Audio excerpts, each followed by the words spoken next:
તો ગિરિમથક સાપુતારામાં ધોધમાર વરસાદ બાદ વાદળો જમીન પર ઉતરી આવતા મનમોહક નજારો જોવા મળ્યો।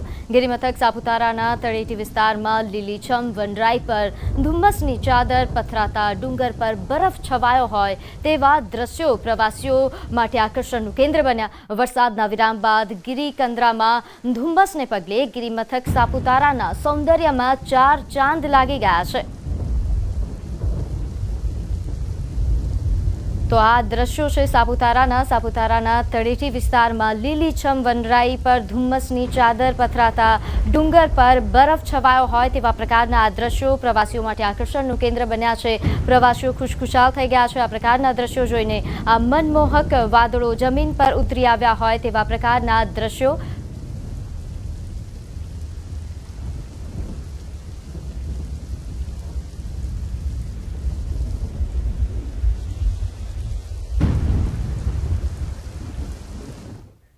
તો આગળ વાત કરીએ ચોમાસાના આગમનની તારીખોની આગાહી થઈ રહી છે।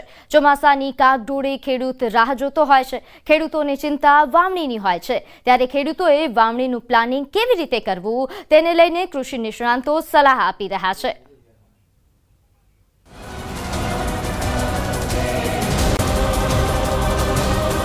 ચોમાસું વહેલું, વાવણી લાયક વરસાદ ક્યારે?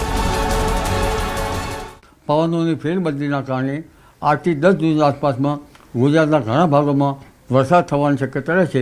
વૃશ્ચિક નક્ષત્રમાં ગુજરાતમાં ઘણા ભાગોમાં અણધાર્યો વરસાદ થવાની શક્યતા રહેશે।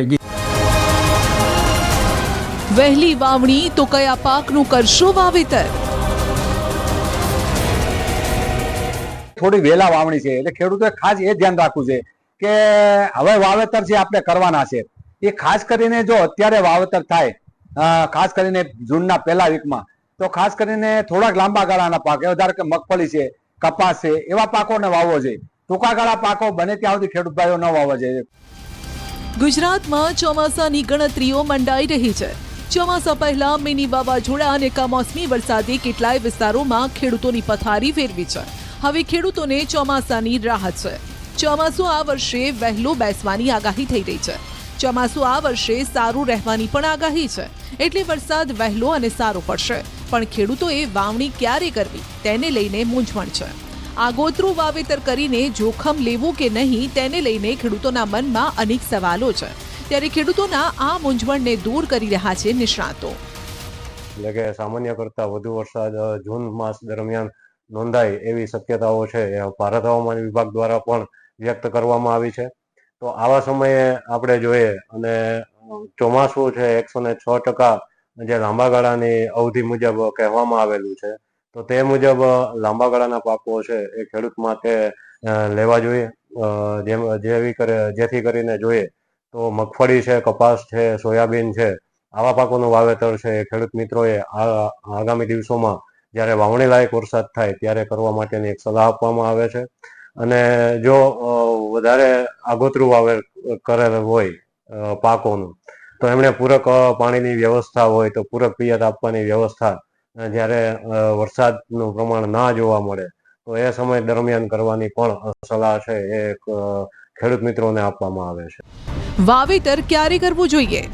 ચોમાસાની તારીખો આવ્યા બાદ કેટલાય ખેડૂતો વહેલું વાવેતર કરતા હોય છે, ત્યારે કૃષિ નિષ્ણાતો ખેડૂતોને સલાહ આપી રહ્યા છે કે વહેલું વાવેતર કરવાની જગ્યાએ સમયસર પૂરા પ્લાનિંગ સાથે વાવેતર કરવામાં આવે તો જ સારું પરિણામ મળે।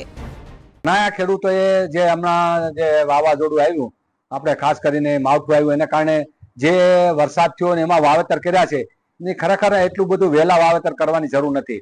સમયસર પ્રમાણે વાવેતર કરીએ તો સારું પરિણામ મળે। બીજી, કદાચ આ ધારો કે આ વરસાદ આવ્યો પછી ચોમાસુમાં ખેડૂતો વાવેતર કરી પણ દે, પણ એવું શક્યતા છે કે કદાચ થોડુંક વચ્ચે વાયરું આવવાની શક્યતા રહે, તો ખાસ કરીને જે પાણીની વ્યવસ્થા હોય તે વાયરું આવે ત્યારે પાણીની વ્યવસ્થા પૂરેપૂરી કરી લેવી જોઈએ। બીજી વસ્તુ કે જ્યારે આપણે કોઈ પણ પાક લેતા હોય ત્યારે એનું આપણે પહેલા પ્લાનિંગ હોવું જોઈએ। એ પાક ક્યારે વાવવો, કેટલા પ્રમાણે વાવવો અને કયા પ્રમાણે એનું આગળ વધવું જોઈએ, બરોબર।